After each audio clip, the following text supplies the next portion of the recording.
ngithokozile Lukazi ezandibeletha zanikhulisa uyazi namhlanje sewukhona usenzela into ezihle sesithola into ezihle ngawe uyazi sesithi ngathana abasaphila bezali bakho babona into ozenzayo bona wenzani wenzela thina madoda yazini wawusilethele nguzimu thokoza nozimu qobo lwakhe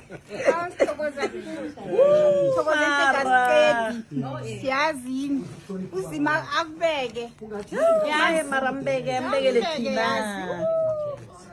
mara yazi yakomunye Siyathokoza. yakomunye nami ngayithuzokutshela yabona ngitsho nawe Thank you, siyathokoza.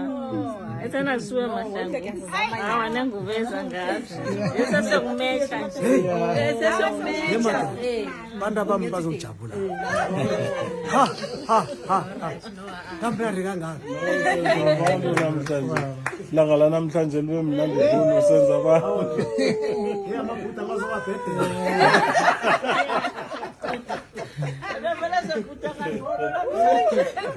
Hey! all right Hey, mhlawumbe. siyathokoza umara yazi Siyathokoza.